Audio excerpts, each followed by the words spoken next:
ராஜனானவரே அருமையான புத்தகம் இருக்கிறான். அதனால திருநாட்டிய மகாராஜன் 456 தேசம்னா அஷ்டாபுரம் அந்த நாட்டிய ஆளக்கூடிய பெரிய ஆளா இருக்கிறான்.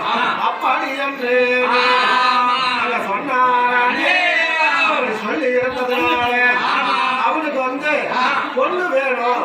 அப்படி என்று சொன்னாரே பொண்ணு வேணும்னு 456 தேசத்துல நாட்டோல அனுப்புறாங்க.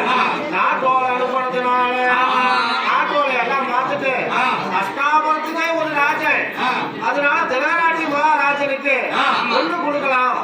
அப்படி என்று சொன்னாங்க. 456 தேச ராஜர்களும் சொல்றாங்க, அஷ்டாபுரத்தாரவங்களுக்கு பொண்ணு கொடுத்தா என்ன? ஆனா நேத்தனா அதுவே தெரியாததுனால அஷ்டாபுரத்தாரக்கூடிய ராஜனுக்கு பொண்ணு கொடுக்கலான்னு சொல்லி எல்லா நாட்டிலும் சொன்னா அங்க காசிபுருடைய மகளானவ காந்தாரிக்கிறார்.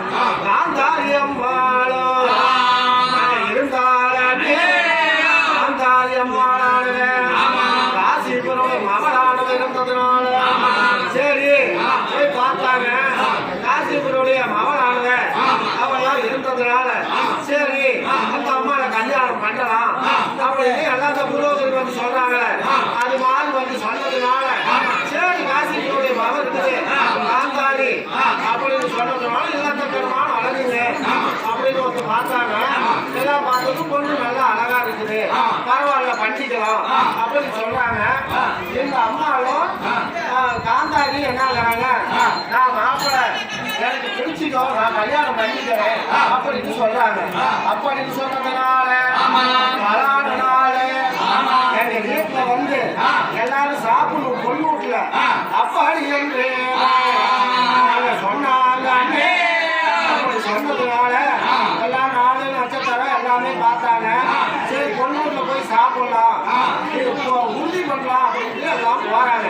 அப்படி போனதுனால அந்த பொண்ணை கேட்டாங்க, இந்த மாப்பிள்ளை கல்யாணம் பண்ணிக்கிறியாமா?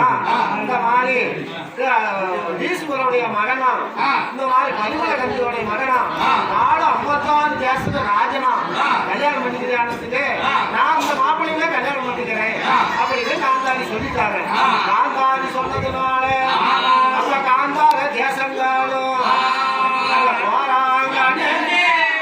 கிரகராட்டினா அழைச்சிட்டு போறாங்க.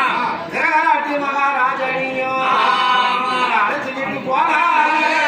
அப்படி காணும் தெரிந்தாண்டி கரிஜமல தந்தாண்டி ஆளு சுனை தாண்டி அவங்க அதிக வனமா வந்தேடி போறாங்க. அப்படி போனதுனால அப்ப காசிபுரானவரு அந்த நாடு அவங்களும் நல்லா பெரிய நாடு. காசிபுரானவர் இப்படி எல்லாம் நிறைய உட்கார்ந்து இருக்கிறாங்க. இவங்க மாப்பிள்ளை போவோம் வாங்க சாமி வாங்க சாமின்னு சொல்லி எல்லாரும் முக்காலும் படம் வந்து குடிமணிக்கு தண்ணி விட்டு எல்லாரும் அழைக்கிறாங்க. அப்படி அழைச்சதுனால எல்லாம் வரும் சாமி கண்ணெல்லாம் நான் கூலிங் கிளாஸ் மாதிரி போட்டுட்டு மாப்பிள்ளை அப்படி ஜம்முன்னு போறாரு. ஜம்முன்னு போனதுனால சரி மாப்பிள்ளை உட்கார வைங்க அப்படின்லாம் சாமி சடங்கெல்லாம் பண்ணும்போது கண்ணாடி எல்லாம் கழிச்சுட்டே இருந்தா ரெண்டு நேத்திரமும் இல்லை. நேத்திரம் இல்லாததுனால அந்த பொண்ணுகிட்ட பேசுறாங்க.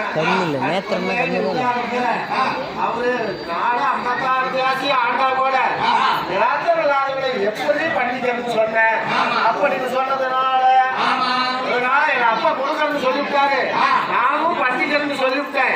அதனால நாங்க சக்தி எந்த வராது நாங்க சந்தர கொடுத்து நாங்க பொழுத வராது நாங்க குரு கொடுத்து அதனால நான் வார சொன்னத நாங்க தவற மாட்டோம். மாத்தி பேசுறது காலையில் கிடையாது. அதனால நாங்க சரியான சத்தியது நாங்க பொண்ணை கொடுக்கிறோம். எங்க அப்பா சொல்லிவிட்டாரு கொடுக்கறேன்னு, நானும் அந்த மாப்பிள்ளை பண்ணிக்கிறேன்னு சொல்லிட்டேன். அதனால நான் பண்ணிக்கிறேன் அப்படின்னு அந்த அம்மா சொல்றாங்க. அப்படி நான் தாண்டி சொன்னதுனால எல்லாம் வரும் தானே சந்தோஷங்கள் பட்டாங்க. அவங்க சரீரம் கூடியிருக்கா அப்படி ஆனதுனால பொண்ணெல்லாம் பார்த்தாங்க, எல்லாம் சாப்பிட்டாங்க. அது வந்துட்டாங்க அஷ்டாபுரத்துக்கு. காசிபுருடைய மாவ காந்தார தேசத்துல காந்தாரி இருக்கிறாங்க. காந்தாரி இருந்ததுனால பலான நாள் கல்யாணம், பலான நாள் 56 தேசம் அலங்கரிச்சு பந்தெல்லாம் போட்டு இன்னைக்கு கல்யாணம்னு சொல்லி எல்லாரும் நாட்டோட அடிச்சு எல்லா நாடும் 56 தேச ராஜர்கள் அனைவர்களும் பெரியோர்கள் சரடர் கம்பர்கள் அனைவர்களும் வந்துட்டாங்க. வந்ததுனால இந்த கல்யாணங்கள் தான் செய்தாங்க. அப்படி செய்ததுனால அருமையான கல்யாணம் பண்ணிக்கிட்டாங்க. கல்யாணம் பண்ணதுனால அருமையான கல்யாணம் இவருக்கு பண்ணிக்கிட்டாங்க. தேவராட்டிற்கு அப்ப காசிபுரோட மாவ காந்தாரிய பண்றாங்க. காந்தாரிய பண்ணதுனால இன்னும் கல்யாணம் பண்ணதுனா இன்னும் சில காலம் ஆகுதுமே. உங்க பாண்டு மகாராஜனுக்கு கல்யாணம் பண்ணுவோம். கல்யாணங்கள் தானே பண்ணவே வேணும். அங்க வீசுவாரு தானே அங்க நினைச்சாரானே பரிமளகந்தியே வீசி வரும். பரிமளகந்தி சின்னம்மா அவரு வீசுமானவர் மகன். அப்படி சகாத்தியா மகன் இப்படி இருந்ததுனால அங்க இருவாருமாகவே நினைச்சாங்க. சரி இவனுக்கும் பருவ காலம் ஆச்சு. அங்க கல்யாணம் தானே செய்யவே வேணும் வேணும்னு அதான் நம்ம நினைச்சிட்டு இவங்க இருக்கிறாங்க. அப்ப இருக்கும் போது அப்ப குந்தபோச ராஜகிட்ட குந்தாதேவி அம்மா வளர்ந்துட்டு இருக்கிறாங்க.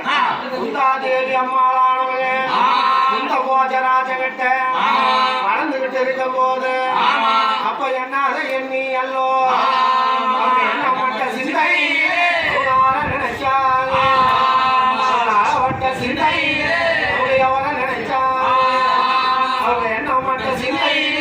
அப்ப குந்தாதேவி அம்மாளானவங்க சின்ன சின்ன ஒரு 10 வருஷம் 12 வருஷமா இருக்கிறாங்க. அப்படி இருக்கும் போது அப்ப அந்த பொண்ணாளானவள தூர்வா ரிஷி ஆனவரு அப்ப கூப்பிடுறாரு. எதுக்கு கூப்பிடுறாருன்னா அப்பா நான் பெரிய ரிஷி எல்லா சாமிக்கும்